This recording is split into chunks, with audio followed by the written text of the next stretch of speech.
Guys, hey, thanks for joining me today. So we're out here in a field. We're going to look at the foliar feed results.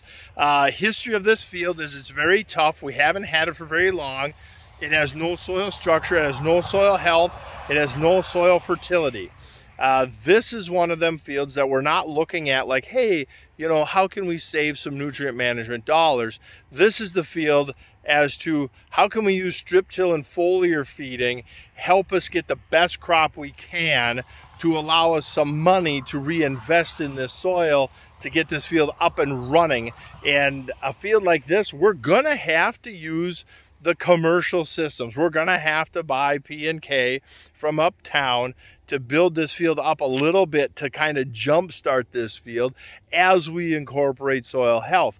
But now after seeing these results of this foliar feed, clearly the folks that are telling me you can replace hundreds of pounds of dry spread products with a few pounds of liquid on the plant and foliar because of efficiency and how nutrients work and quality of nutrients and blah, blah, blah, blah. I 100% absolutely believe them people now, when several years ago, I'm like, they're just great salespeople. They are pulling our leg. You can't replace 100 pounds with 1 pound to feed a plant. It don't work that way. It apparently does.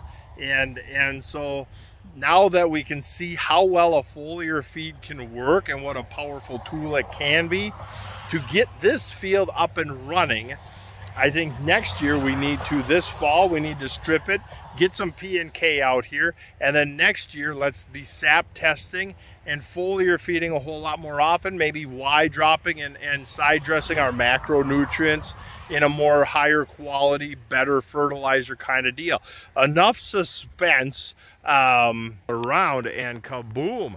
I mean, you follow these 2 rows, boop, right up that hill, and that is amazing. And you kind of look at this area, you see all the yellowing of potassium deficiency, and you look at this area over here and you're like, gosh, that's not that bad. There's still some yellowness out here, but that was only after 1 feed.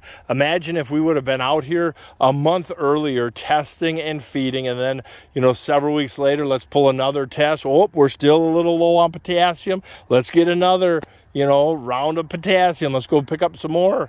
So this field had a few gallons of 3-18-18, your normal in-furrow pop-up that you would use on your corn planter, with some molybdenum, manganese, and boron and zinc, and molasses. And so had we, well, I guess the big thing is, had we not been in a severe drought and you were thinking, I'm not going to put a nickel into this crop because that's a nickel coming out of my crop insurance check. Like there was most of May, June, and 3/4 of July that you're like, yeah, this is going to be an insurance check year.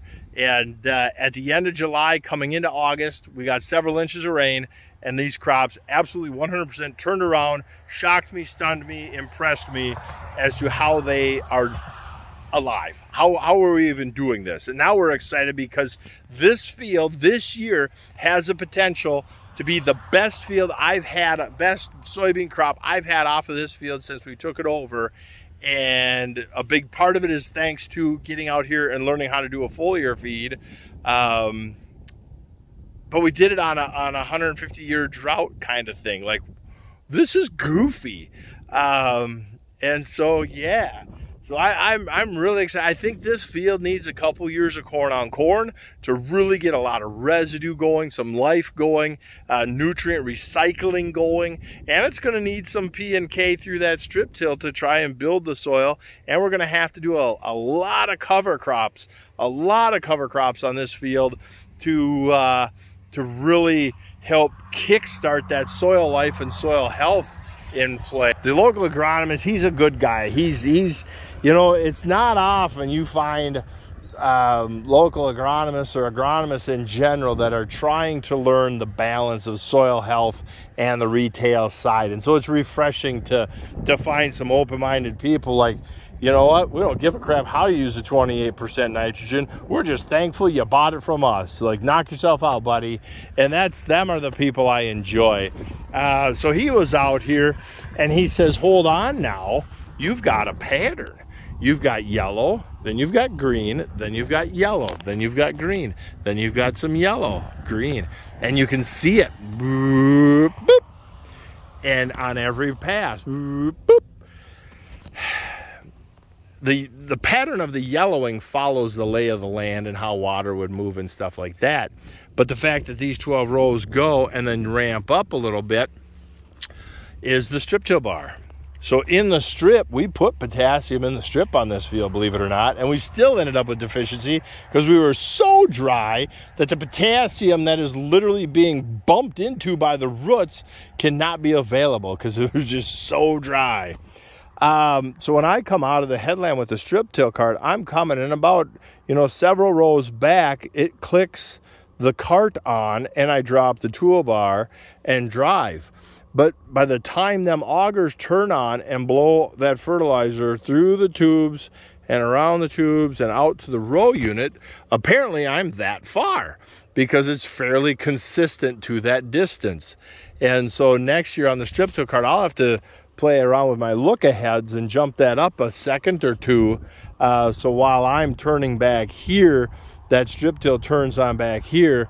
So when I set that toolbar down, I've already got some fertilizer flowing. I'd rather blow some extra fertilizer back here, and that's okay, but I'd like to eliminate this.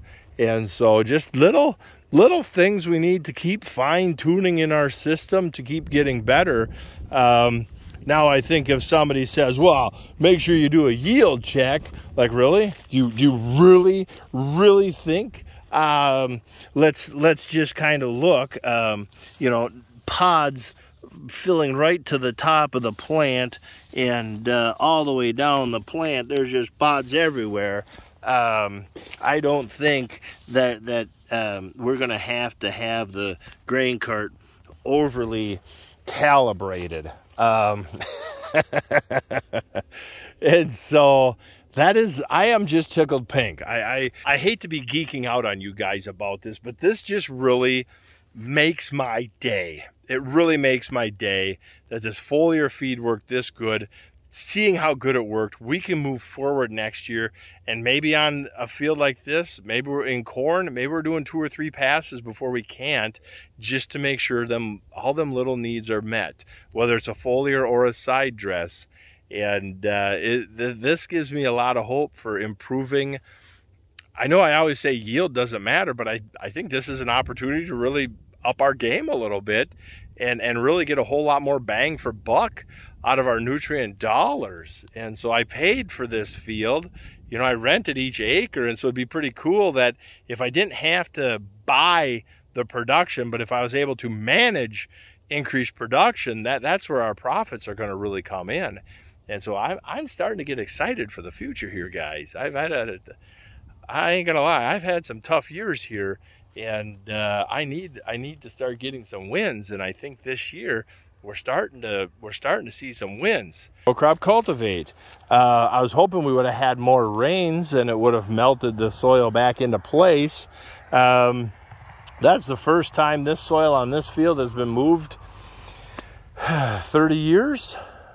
I mean, this is just crazy.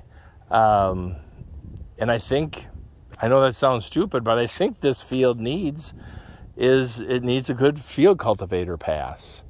Believe it or not, I think that's what it needs, to just get some air in and get rid of, since I took this field over, this is what I've been fighting, is just this sod, and it just won't quit.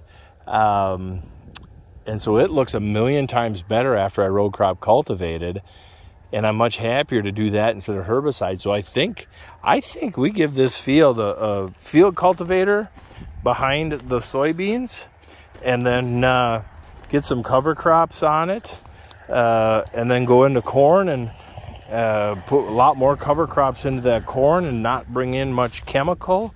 Oh boy, I think this field will light on fire. I think this field will just absolutely light on fire. And so that's enough.